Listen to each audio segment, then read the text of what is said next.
Police ने मना किया कि आप उस इलाके से मत जाइए, उस रोड से मत जाइए, इस तरह का मामला हो सकता है, तो उल्टा सीधा बोलना शुरू कर दिया।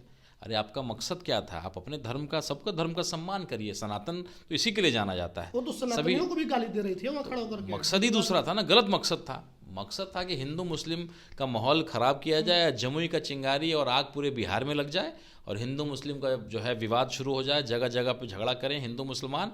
जिस महिला ने उस काम को शुरू किया, उस महिला का तो ट्रैक रिकॉर्ड सबको पता है। उस महिला का केवल एक ही काम ही है कि अब उल्टा सीधा बयान दे करके चर्चा में रहना। खुराफाती का कोई जाति नहीं होता है। बिल्कुल। वो जो महिला थी उनको आप किसी जाति से नहीं हो, खुराफाती हैं, उपद्रवी हैं, वो दोनों समाज में हैं। क्षत्रिय जो होते हैं वो सच बोलने से कभी कतराते नहीं हैं। सुमित सिंह निर्दलीय चुनाव जीतते हैं, वो क्षमता है उनके अंदर। किसी पार्टी का पट्टा लगा करके विधायक नहीं बनते हैं।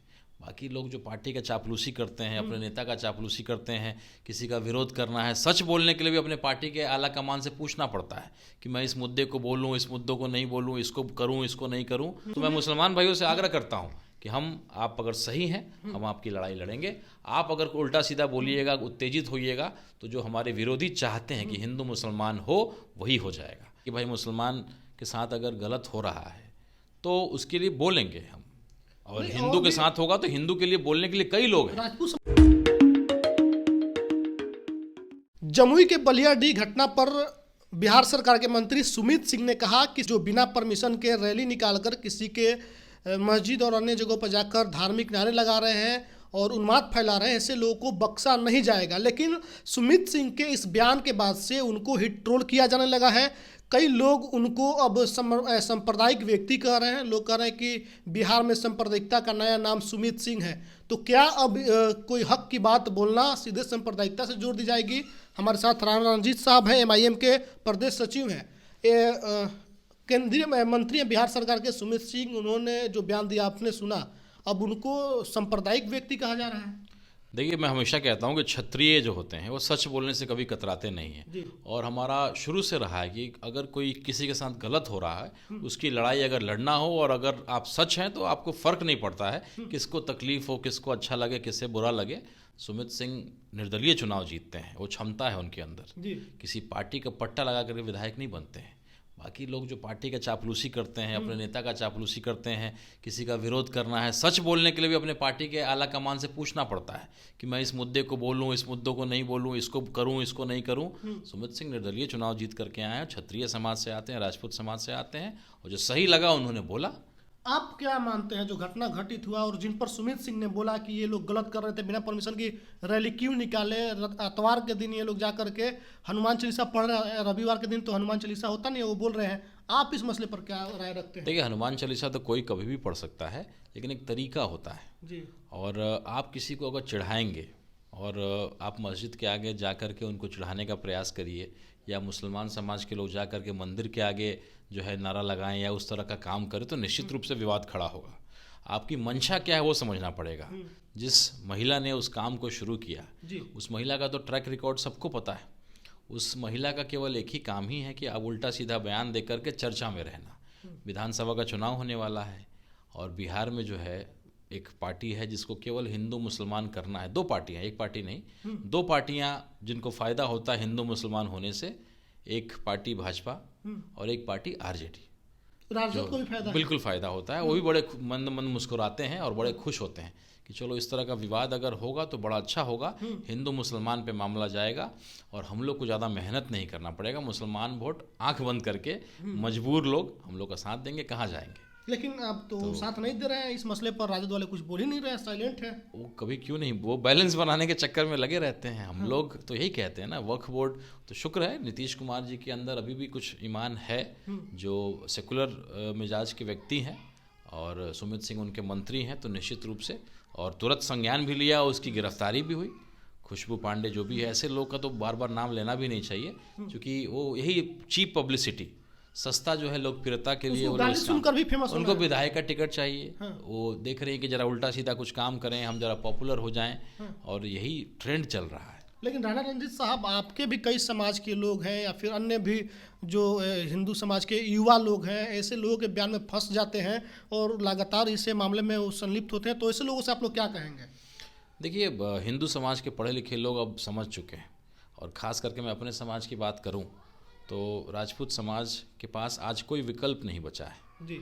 अगर एक नया समीकरण की बात अगर करते हैं, यादव मुसलमान अगर हो सकते हैं तो राजपूत मुसलमान और साथ में दलित को लेकर के हम नया समीकरण क्या नहीं बना सकते? आज दिल्ली में जो है बना दिया गया, मुख्यमंत्री जो है अपने बनिया समाज के किसी न किसी को, बनियों की पार्टी है बीजेपी। आप देखिए ना, ट्राइबल स्टेट झारखंड है, वहाँ पे आपने वैश्य समाज के अपने मुख्यमंत्री को बना दिया, यहाँ दिल्ली में बना दिया। जहाँ मजबूत होंगे उनका लक्ष्य यही है। बाकी पार्टियों को, खास करके राजपूत समाज को तो वो इस्तेमाल करते हैं, क्योंकि आज अगर कोई सबसे बड़ा योद्धा है जो बीजेपी के लिए लड़ता है वो राजपूत समाज है। लेकिन अगर राजपूत समाज जाग गया, आज एक मंत्री केंद्रीय सरकार में नहीं बनाया गया, इतने सांसद हैं हमारे, वहीं पे आप जो है कई लोग थे, बिष्ट साहब जो चुनाव जीते हैं उन्हीं को बनाते, या कई और भी ऑप्शन थे, लेकिन आपने कहीं ना कहीं किसी वैश्य समाज के ही व्यक्ति को चुना, तो हमें तकलीफ है, हमारे समाज को जो है इससे तकलीफ होती है। बीजेपी राजपूत समाज को इग्नोर कर रही है, इस्तेमाल करती है केवल। समय पे जब लड़ने की बात आएगी तो उनको लगता है कि भाई क्षत्रिय हैं, लड़ना इनका जो है मिजाज में रहता है, इनको लड़वाओ। तो आज अगर बीजेपी से जो है अगर राजपूत समाज हट जाए तो कोई लड़ने वाला नहीं होगा।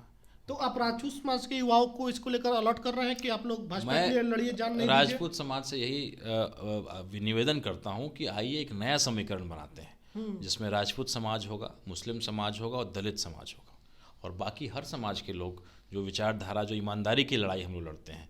अगर गलत होगा तो हम बोलेंगे, किसी को अच्छा लगे बुरा लगे हमें फ़र्क नहीं पड़ता है, क्योंकि मुझे मालूम है कि जो मैं आज प्रयास कर रहा हूँ, जो हम लोग चाह रहे हैं कि भाई मुसलमान के साथ अगर गलत हो रहा है तो उसके लिए बोलेंगे हम, और हिंदू के साथ होगा तो हिंदू के लिए बोलने के लिए कई लोग हैं। राजपूत समाज के और बड़े नेता हुए चंद्रशेखर सिंह, बड़ी सम्मान से लोग उनको याद करते हैं, सबको साथ लेके चलते थे, प्रधानमंत्री तक बने। राजपूत नेता जाने जाते हैं सच बोलने के लिए, उन्हें उतना भय नहीं है कि कौन क्या सोचता है, कौन क्या नहीं सोचता है।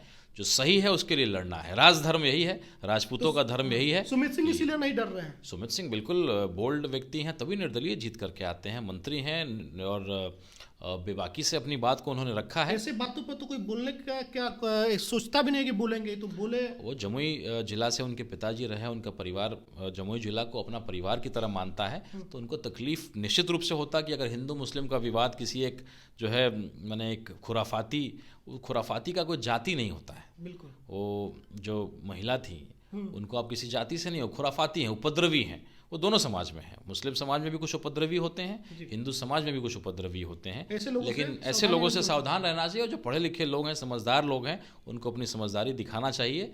ये जो व्हाट्सएप यूनिवर्सिटी चलता है, फेसबुक पे चलता है, उल्टा सीधा ये चलता है, उनके इसमें नहीं चलना है। टीवी चैनल जो चलाते हैं, जो नया नया प्रोपेगेंडा लाते हैं, और बिहार में चुनाव है, साफ दिख रहा है ना, बिहार में चुनाव है, आपको मालूम है कि दूसरा कोई एजेंडा यहाँ चलता नहीं है। यहाँ हिंदू मुस्लिम चलाइए, ताकि इनको डर लगता है भाजपा वालों को। बोल रही थी कि दिल्ली हम जीत गए, बिहार जीतेंगे। हाँ, तो वही एजेंडा लेकर के आई थी, उनके पीछे फंडिंग है, बड़ा बड़ा लोग जो है उनको प्रोत्साहित कर रहा है, ये कर रहा है। जब पुलिस ने मना किया कि आप उस इलाके से मत जाइए, उस रोड से मत जाइए, इस तरह का मामला हो सकता है, तो उल्टा सीधा बोलना शुरू कर दिया। अरे आपका मकसद क्या था? आप अपने धर्म का, सबका धर्म का सम्मान करिए। सनातन तो इसी के लिए जाना जाता है। वो तो सनातनियों को भी गाली दे रही थी वहाँ खड़ा होकर के। मकसद ही दूसरा था ना, गलत मकसद था। मकसद था कि हिंदू मुस्लिम का माहौल ख़राब किया जाए, जमुई का चिंगारी और आग पूरे बिहार में लग जाए, और हिंदू मुस्लिम का जो है विवाद शुरू हो जाए, जगह जगह पे झगड़ा करें हिंदू मुसलमान। कुछ नहीं करना होगा, चुनाव में फ्री फोकट का वोट आ जाए, विकास की बात नहीं हो, बेरोजगारी की बात नहीं हो, सड़कों की बात ना हो, अस्पताल की बात ना हो, हिंदू मुस्लिम में चुनाव जीत जाए। लेकिन एसपी साहब ने जो संदेश दिया उस पर क्या कहेंगे? उन्होंने तुरंत कार्रवाई किया, इधर से भी लोगों को पकड़ा, उधर से भी पकड़ा, उनको क्या कहेंगे एसपी साहब? एसपी साहब ने अच्छा ईमानदारी से उन्होंने अपना काम किया है, क्योंकि अभी प्रदेश के मुखिया जो हैं, मैं मानता हूँ ठीक है वो भाजपा से जुड़े ज़रूर हैं, लेकिन आज भी सेकुलर मिजाज के वो व्यक्ति हैं, और कहीं ना कहीं मुसलमानों को इस बात की चिंता अब हो रही है, क्योंकि ये अगला जो सीएम, अगला जो चुनाव होने वाला है, उसके बाद नीतीश कुमार मुख्यमंत्री नहीं बनेंगे।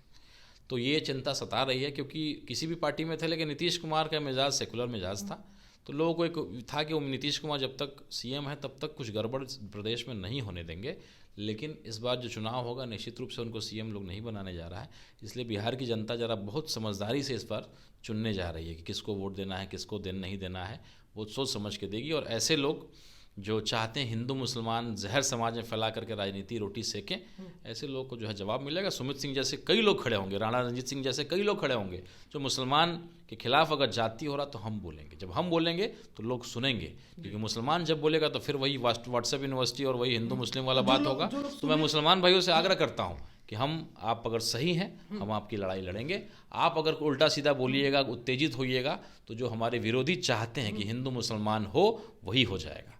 तो आप यकीन मानिए सुमित सिंह जैसे और ऐसे कई लोग आपके लिए खड़े होंगे, क्योंकि हम देख रहे हैं कि आपके साथ जाति हो रहा है। सुमित सिंह को जो लोग गाली दे रहे हैं वो भी कमेंट में आएंगे, आपको भी गाली देंगे, आपको भी ट्रोल करेंगे, तो ऐसे लोगों से क्या कहेंगे आप? कोई बात नहीं, समय आएगा तो उनको समझ में आएगा। और बीमारी है, बीमारी से ग्रसित हैं, और जो है पार्टी जो फीडिंग कर रही है, जो खिला रही है, जिस तरह का बात उनको दिखा रही है टीवी में, इसमें तो वो कहीं ना कहीं वो बेचारे बीमार हैं। और मेरे ही परिवार के लोग हैं, हम सब लोग एक परिवार हैं, पूरा हमारा देश एक परिवार है। समय आएगा तो वो समझेंगे कि हमारा देश की खूबसूरती एकता में है। इतना बड़ा हमारा देश है, इतनी सारी भाषाएं हैं, इतने सारी चीज़ें हैं। आप चले जाइए ना साउथ में, आप साउथ की सड़कें देखिए, अस्पताल देखिए, वहाँ का व्यवस्था देखिए, लगेगा हम कोई दूसरे देश में। वहाँ तो चुनाव इन मुद्दों पर नहीं होता है जो बिहार में मुद्दे रहते हैं। यहाँ के तो विकास के मुद्दे पर चुनाव हो रहे हैं। बिल्कुल वहाँ विकास का मुद्दा होता है। आज पेट्रोल जो है, हम लोग कुंभ में नहाने गए थे, 10 रुपये जो है यूपी में सस्ता है पेट्रोल। कभी कभी तो 14-15 रुपये सस्ता होता है। बताइए ना, हम सबसे गरीब पिछड़े राज्य में से आते हैं, सबसे महंगा पेट्रोल खरीद रहे हैं, सबसे महंगा ज़मीन रजिस्ट्री का टैक्स दे रहे हैं, सबसे महंगा बिजली खरीद रहे हैं। ये मुद्दे होने चाहिए ना। प्रशांत किशोर जी कुछ मुद्दों को लेकर के आने का प्रयास तो ज़रूर कर रहे हैं, लेकिन कहीं ना कहीं अभी संघर्ष करना है। लेकिन मैं उनको भी धन्यवाद देता हूं कि कम से कम एक पॉलिटिकल पार्टी आई है जो कुछ एजेंडा जो जिस पे होना चाहिए चुनाव के मुद्दे, उस पर बात हो रही है। कम से कम बात तो हो रही है, चर्चा तो हो रही है। वो कितने सफल होंगे नहीं होंगे वो मुझे नहीं मालूम, लेकिन कम से कम एजेंडा पे चर्चा तो शुरू हुई। चलिए, शुक्रिया बातचीत के। तो मेरे साथ राणा रंजीत साहब थे। इन्होंने साफ तौर पे कहा कि कोई हमको भी गाली दे, सुमित सिंह को भी गाली दे, फर्क नहीं पड़ता है। जो लोग गाली दे रहे हैं वो भटके हुए लोग हैं। उनको भी जब ये बातें समझ में आएगी कि जब जो हम कर रहे हैं गलत कर रहे हैं, तो भी हमारे बातों से सहमति रखेंगे। जमुई में जो घटना हुई उस पर सुमित सिंह के बयान और उस पर ट्रोलिंग, और अब राणा रंजीत साहब का समर्थन, इस पर आपकी क्या कुछ प्रतिक्रिया रहेगी, कमेंट करके जरूर बताइएगा। बहुत बहुत शुक्रिया।